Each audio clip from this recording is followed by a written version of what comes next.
இந்த வீடியோட நோக்கம் வந்து என்னன்னா, என்னுடைய வீட்டை வந்து டீப் கிளீன் பண்ண போகிறேன். ஸோ ஒரு கிளீனிங் ஐடியாவை பெற்றுக்கொள்றதுக்கான ஒரு வீடியோ. நான் எப்போவுமே ஒரு மாதத்துக்கு ஒருக்கா என்னுடைய வீடை நான் டீப் கிளீன் பண்ணுறது. ஸோ அதை தான் காட்ட போகிறேன். ஸோ உங்களை எல்லாருக்கும் தெரியும், நான் ஏற்கனவே ஒரு கிளீனிங் ஜாப், என்னுடைய ஓன் கிளீனிங் ஜாப் நான் செய்கிறது. ஸோ அதனால் வந்து என்கிட்ட வந்து எப்போவுமே கிளீனிங் சம்மந்தமான ப்ராடக்ட் சப்ளைஸ் எல்லாம் எப்போவுமே இருக்கும். ஸோ இதை தான் நான் வந்து வீட்டுக்கும் யூஸ் பண்ணுறது, வெளியாக்களோட வீடுகளுக்கும் நான் யூஸ் பண்ணுறது. ஸோ நான் வந்து ஒவ்வொன்றுக்கும் ஒவ்வொரு கெமிக்கல், அதாவது கிளீனிங் சப்ளைஸ் வச்சுருக்கிறேன். அதாவது ரொம்பவுமே வந்து மைல்டானதும் இருக்குது, ஸ்ட்ராங்கானதும் என்கிட்ட இருக்குது. எப்போவுமே ஸ்டாக்காக அடுக்கி வச்சுருப்பேன். உங்களோட வீட்டில் காப்பட் இருந்தால் கிழமைக்கு ஒருக்கா எப்படியுமே காப்பட்டுக்குன்னு பேக்கிங் சோடான்னு இருக்குது. அது வந்து ஒவ்வொரு ஸ்மெல்லில் இருக்குது. நீங்கள் கட்டாயம் நீங்கள் அதை போட்டு 20 செகண்டுக்கு பிறகு நீங்கள் வேக்யூம் பண்ணி எடுக்கணும். ஸோ சேம் பேக்கிங் சோடாவை நான் வந்து என்னுடைய அந்த சோஃபாவில் விரிச்சிருக்கிற அந்த ஷீட் அதுலேயும் நான் கொஞ்சம் தூவி இருக்கிறேன். இப்போ நான் எல்லாத்தையும் வேக்யூம் பண்ணி எடுக்கிறேன், ஈவன் காப்பட்டில் உள்ள அந்த பேக்கிங் சோடாவும் தான். ஸோ 20 நிமிஷத்துக்கு பிறகு தான் நீங்கள் வந்து இதை வேக்யூம் பண்ணி எடுக்கணும். இப்போ என்ன செய்யணும்னா, டவுன் சோப் இருக்குது, அது வந்து கிளீனிங்க்குன்னு யூஸ் பண்ணுங்கள். அதில் ஒரு பாத்திரத்தை தண்ணியில் துணியை நினச்சி நீங்கள் வந்து ஷட்டர் அந்த இது எல்லாத்தையும் நீங்கள் துடைச்சி எடுக்கலாம். ஸோ இது வந்து இந்த மெத்தடில் நீங்கள் செஞ்சீங்கன்னா நல்லா க்ளீனாக இருக்கும். இது வந்து class cleaner and stainless steel cleaner. So இதை வந்து நான் வந்து கண்ணாடிகளுக்கு துடைக்கிறதுக்காக யூஸ் பண்ணுறேன். ஸோ வீட்டில் இருக்கிற கிளாஸ், டிவி எல்லாத்துக்குமே நான் அந்த கிளாஸ் கிளீனரை யூஸ் பண்ணுறேன். நான் உங்களுடைய அடுப்பு ஸ்டோவை நீங்கள் வந்து முதல்ல நல்ல துணியால், ஈர துணியால் நல்லா ஊற்றியெல்லாம் எடுத்துட்டு ஈஸி ஆஃபன் இருக்கு, அதால் நீங்கள் வந்து க்ளீன் பண்ணலாம். ஸ்ப்ரே அடித்ததுக்கு பிறகு இந்த மாதிரி ஒரு டூல் ஒன்று இருக்குது. இதால் நீங்கள் என்ன செய்யலாம்டா, அதில் சுற்றி வர இருக்கிற ஊற்றியெல்லாம் நீங்கள் அப்படியே சுரண்டி எடுக்கலாம். அதுக்கு பிறகு நீங்கள் ஒரு துணியால், நல்ல ஈர துணியால் துடைச்சிடுங்க. அதுக்கு பிறகு நான் அந்த கிளாஸ் குக் டாப்னு ஒன்று இருக்குது, அதை திரும்பவும் போட்டு திரும்பவும் நான் தேய்ச்சி எடுக்கிறேன். சரி சமனா எல்லாத்தையும் நீங்கள் அதில் நீங்கள் ஊற்றிட்டு அதுக்கு பிறகு நீங்கள் அந்த ஸ்க்ரப்பால் நல்லா தேய்ங்க. திரும்பவும் நான் வந்து பிங்க் ஸ்டஃப் க்ரீம்ன்றதை யூஸ் பண்ணுறேன். இது சூப்பர் சாமான், எல்லா விதமான டர்ட்டும் போகும். இப்போ வந்து கிளீனர்ஸ் வந்து கூடுதலாக யூஸ் பண்ணுறது இந்த பிங்க் ஸ்டஃப் தான்.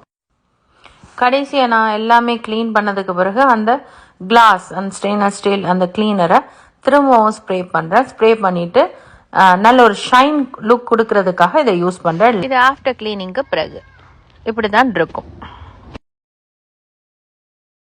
இருக்கு. ஸோ லெதர் கிளீனர்னு சொல்லி, ஸோ இதை வந்து நீங்கள் போட்டுட்டு நீங்கள் துடைச்சி எடுத்தீங்கன்னா சரி. இதை மேஸை வந்து பாலிஷ் பண்ணுறதுக்குன்னு ஒரு ஸ்ப்ரே ஒன்று. ஸோ இதை வந்து பாலிஷ் பண்ணுறதுக்காக நான் போடுறேன். ஸோ நான் வந்து ஃப்ரிட்ஜுக்கு வந்து ஸ்டெயின்லெஸ் ஸ்டீல்ஸ், ஸோ 2 வகையாக இருக்குது. இப்படி ஒன்றும் இருக்குது, பட் அந்த நான் யூஸ் பண்ணுற அந்த கிளாஸ் ஸ்டெயின்லெஸ் ஸ்டீல்ஸ் அதுவும் இருக்குது. ஸோ உங்களுக்கு விருப்பமானதை நீங்கள் வந்து ஃப்ரிட்ஜுக்கு யூஸ் பண்ணலாம். இதை வந்து நான் ஸ்டெயின்லெஸ் ஸ்டீலில் தான் பிளாக் ஃப்ளாஷுக்கும் நான் யூஸ் பண்ணுறேன்னா, அதோட வந்து ஸ்டோவோட ஃபேன் வந்து நான் அடிக்கடி கழுவுறனால அது அடிக்கடி தேவையில்லை. பட் உங்களுக்கு அப்படி ரொம்ப ஊற்றியா இருந்துன்னு சொன்னால் டீக்ரீஸ்ன்னு சொல்லி இருக்குது, அது எல்லா வகையான ஊற்றியும் குயிக்காக உங்களுக்கு எடுத்துரும். ஸோ நான் ஊற வச்சுட்டு நீங்கள் கழுவுனீங்கன்னா குயிக்காக அந்த ஃபேன் வந்து நல்ல அழகான ஒரு லுக்குக்கு வரும். உங்களோட சிங் வந்து மஞ்சள் இருந்தீங்கன்னு சொன்னீங்கன்னா, நீங்கள் ப்ளீச்சில் கொஞ்சம் கலந்து தண்ணியும் கலந்து ஸ்ப்ரே பண்ணிவிட்டு கொஞ்சம் நேரம் இருந்துட்டு அதுக்கப்புறம் நீங்கள் தேய்ச்சி கழுவுனீங்கன்னா தும்பால் நல்ல ஒரு ஷைன் லுக்குக்கு வரும். அதுக்கு பிறகு நீங்கள் வந்து விம் க்ரீம் இருக்குது, விம் க்ரீமே நீங்கள் கொஞ்சம் போட்டுட்டு தேய்ச்சிங்கன்னா அவ்வளோ ஒரு அழகான ஒரு லுக் ஒன்று சிங் வரும். ஸோ இதை நீங்கள் தொடர்ந்து மெயின்டைன் பண்ணிங்கன்னா அழகாக இருக்கும். அண்ட் அதுக்கு பிறகு நான் வந்து சிங் மணக்காமல் இருக்கிறதுக்காக அந்த ஒரு கியூப் ஒன்று விற்கிறாங்க. அதாவது உங்களுடைய அந்த பைப் லைனையும் கூட கிளியர் பண்ணும் அண்ட் ஸ்மெல்லுகள் அந்த மாதிரி இதுகள் வராமல் இருக்கிறதுக்காக அதை நான் யூஸ் பண்ணுறேன்.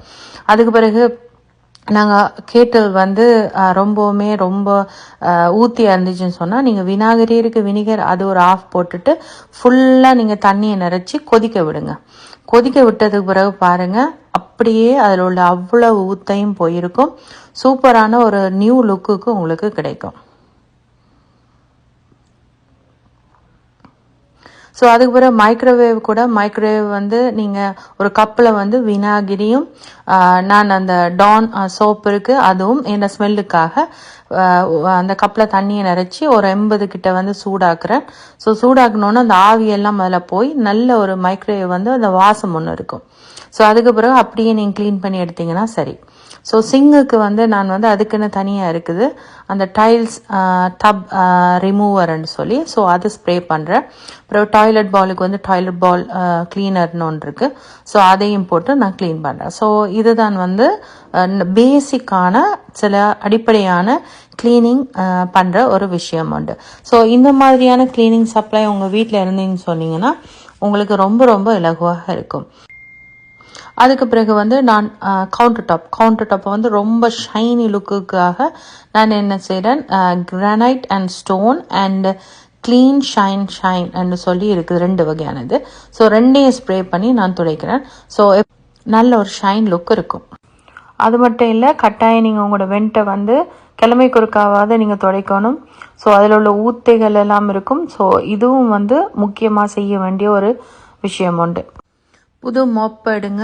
அதுக்கு பிறகு நீங்கள் வந்து நல்ல சுடு தண்ணியை அந்த பக்கெட்டில் கொதிக்கிற அந்த கேத்தில் இருக்கிறத ஊற்றுங்க. அதுக்கு பிறகு டோன் சோப் கொஞ்சம் போடுங்க. ஸோ இது என்னத்துக்கு சொல்கிறேன்னா, சுவர் கதவு எல்லாம் நீங்கள் எப்படியும் மாதத்துக்கு ஒருக்கா தொடங்க. ஏன்னா அப்போ உங்களுக்கு சுவர் கதவெல்லாம் ஒரு புது பெயிண்ட் அடித்த ஒரு லுக் ஒன்று கொடுக்கும். ஸோ உங்களோட அந்த ஊத்தைகள் எல்லாம் போகும். ஏன்னா சுவர்லையும் கூட ஊத்தைகள் இருக்குது. ஸோ நீங்கள் மாதத்துக்கு ஒருக்காக கட்டாயம் நீங்கள் இந்த மாதிரி செய்யணும். அது உங்களோட வீட்டுக்கு சுகாதாரத்துக்கு ரொம்ப ரொம்ப நல்லது. நான் மாதத்துக்கு ஒருக்கா கட்டாயம் செய்வேன். அதனால தான் சுவர் கதவெல்லாம் வந்து அவ்வளோ க்ளீனாக இருக்கிறது. அதுக்கு பிறகு நீங்கள் வெளியில் உங்களுக்கு பேக்யார்ட் இருந்துன்னு சொன்னால் அந்த கண்ணாடியை கூட நீங்கள் சேம் அதே அந்த மொப்பால் அந்த சவுக்காரத்தால் நீங்கள் ஃபுல்லாக அப்படியே நீங்கள் இது பண்ணிவிட்டு தேய்ச்சிட்டு அதுக்கு பிறகு நீங்கள் தண்ணி ஹோஸால் நீங்கள் கழுவி எடுக்கலாம். நீங்கள் இப்படி செய்யும் போது இன்னும் நல்லா க்ளீன் ஒரு லுக் ஒன்று கிடைக்கும்.